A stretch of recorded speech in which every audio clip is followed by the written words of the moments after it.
नमस्कार, आप देख रहे हैं नेक्स्ट 9 न्यूज़ पॉलिटिकल बाइट। मैं हूं आपके साथ आकाश त्रिवेदी।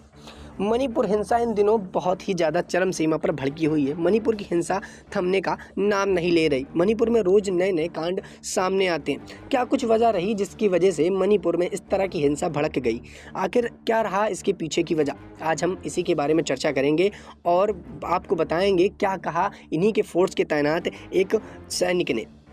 आपको बता दें, सैनिक का कहना है कि 29 जून की सुबह थी। हम होटल से इम्फाल एयरपोर्ट के लिए निकल रहे थे। फ़ोन बजा। कॉल एन बॉबी सिंह का था। वे शायद दौड़कर कहीं जा रहे थे। हफाथाफी में आवाज़ में कहने लगे कि कुकी लिमिटेड में हमला कर दिया है, बंदूक लेकर मैं भी जा रहा हूँ। फिर फ़ोन डिस्कनेक्ट हो गया। बॉबी सिंह अपने गांव के विलेज फोर्स के लीडर हैं और दूसरे लोगों के साथ बॉर्डर पर तैनात हैं। ये बॉर्डर 3 मई की हिंसा के बाद इम्फाल वैली के चारों तरफ कुर्की और मैतेई इलाकों के बीच बन गया।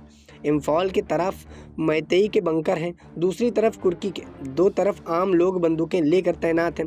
रोज़ फायरिंग होती है, लोग घायल होते मरते हैं। 24 जून की सुबह को 5 दिन पहले ही सिंगादा के इस बंकर में एन बॉबी सिंह से मिले थे। इस सुबह दिल्ली से इम्फाल की फ़्लाइट में हमारी मुलाकात मणिपुर सरकार के 3 मिनिस्टर से हुई थी।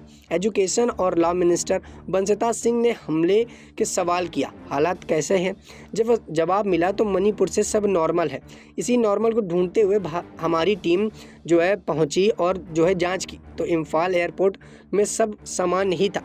एयरपोर्ट के बाहर भी सड़कों से 3 से 5 मई को हुई हिंसा में जलाई गई गाड़ियों के ढेर हटा लिए गए। सड़कों पर ट्रैफिक है, दुकानें भी हैं। बीच बीच में मणिपुर पुलिस और सेंट्रल फोर्स की गाड़ियां का काफिला गुजरता है।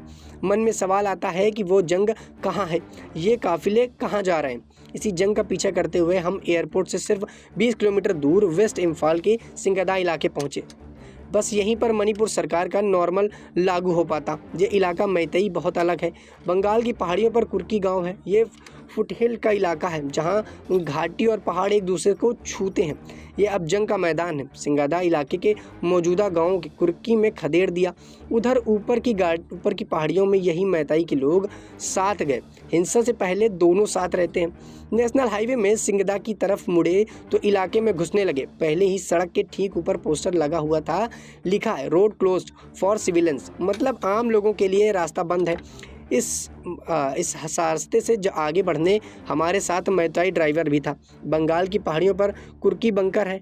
ड्राइवर की टूटी फूटी हिंदी में कहा कि कुर्की लोग हिल पर बैठता है, उसके पास स्नाइपर्स हैं, टारगेट करके फायर कर देता है। यह कहते हुए उसने गाड़ी पर एक्सीलेटर पर रख दिया। कार की स्पीड 100 से ज़्यादा हो गई। ड्राइवर फिर से बोला, जल्दी से ये एरिया पार करके सिंगदा पहुंचना है। सभी 2 दिन पहले ही यहाँ फायरिंग हुई थी।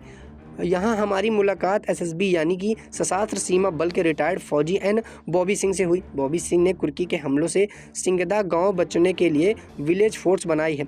वे अपने घर के आंगन में बुलेट प्रूफ जैकेट पहन रहे थे। उनके बच्चे आसपास खेल रहे थे। उन्हें अपने गांव के चारों तरफ बने बंकर की निगरानी के लिए जाना था। हिंसा शुरू होने के बाद उन्होंने इम्फाल से बुलेट प्रूफ जैकेट खरीदी। जैकेट की कीमत 4000 रुपये, वजन करीब 10 किलो के आसपास था। फिलहाल के लिए इतना ही। देश दुनिया की तमाम खबरों से जुड़े रहने के लिए देखते रहिए नेक्स्ट 9 न्यूज़ पॉलिटिकल बाइट।